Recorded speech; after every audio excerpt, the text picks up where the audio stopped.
Welcome to Pax Europiana here from the Stephansplatz. You see here in Austria they have stopped to the war, and obviously that's the consensus. Nobody wants to have this terrible war continuing, and obviously it has to change. It has to end.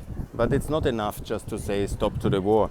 We need also better policy. We need also to win this war, because winning the war is the end to the war. We cannot continue to have this war just stop at all conditions.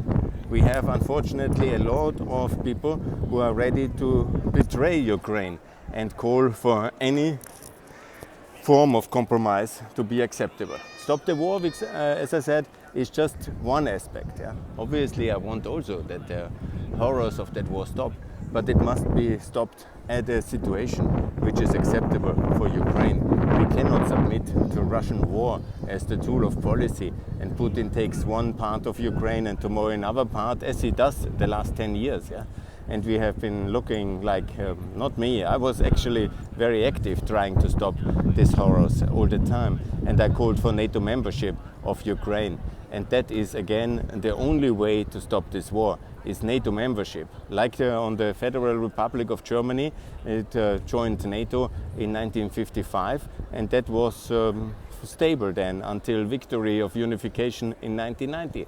And the same role model must be also for Ukraine. And I call for a clear yes to NATO membership.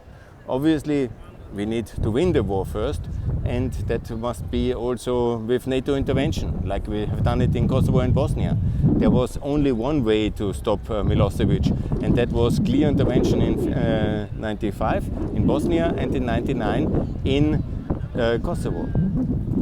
So how to intervene without a third world war? Because that's always the argument, or nuclear war. First of all, we don't attack Russia. No way. So why nuclear war? That's very logical. They have nothing to do in Ukraine. And we will not reconquer territories which they see as theirs. At the current conditions, I call for the reconquest of Kherson and of Zaporozhye. That's the Oblast, the Bundesländer, and that's the Ukraine territory. We can support Ukraine, it's our ally, we help them to reconquer that one, and there will be no third world war or something like that. Ukraine will have to do most of the fighting themselves, but we can arm them to the maximum with all available means, and we can, of course, intervene west of the Dnieper, because Russia certainly has nothing to do there, and that's what we should do. And that kind of decision, first of all, the financial package, 1.5 trillion. Secondly, the NATO intervention, the NATO invitation, and also the clear political aim of liberating Kherson and Zaporizhzhia. That will give a clear message to Putin that he has completely lost, and he by himself will stop the war at that conditions. And then we integrate Ukraine in NATO, like we did it for Western Germany, and there will be lasting peace at the Eastern Front.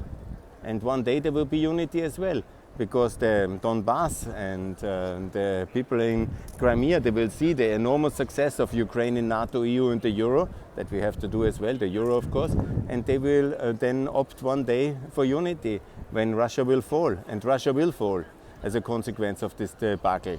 They know that, I know that, everybody understands that there is no way for Russia anymore to win, and it will be complete disaster for them. But the way not to prolong that into a 5 years confrontation from 5 months is by better leadership of the West, by an offer for NATO membership, by NATO intervention west of the Dnieper, by a big debt deal, by turning Europe into the arsenal of democracy for free Ukraine, and also by interconnectivity of our infrastructure with Ukraine. And all these things, they are very important. Read my tweet today.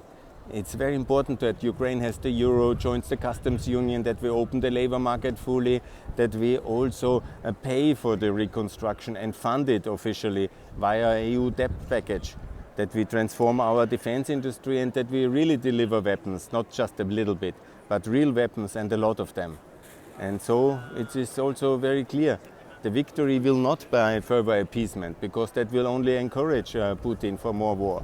So if you want to stop the war, you have to be ready for more war right now, on the right side, on the side of Ukraine. You have to be ready to fund and to supply Ukraine, and also to commit fully to an alliance with Ukraine. inside NATO, the European Union, and with the Euro. That's the only way to stop the war. And it's not about just the war, the war, the war. No, it's about victory, because defeat is unacceptable. And anyhow, it would be terrible if dictatorship of Putin wins such a war. Who will be next? What will be the next target? What he will ask us? How long will he blackmail us with his various food and energy weapons? We have to be free of the Putin dictatorship. And this is the moment to make that decision, to supply, fund and support and integrate Ukraine fully into the West. That is the way to stop the war. Thanks a lot. All the best and for victory. Bye.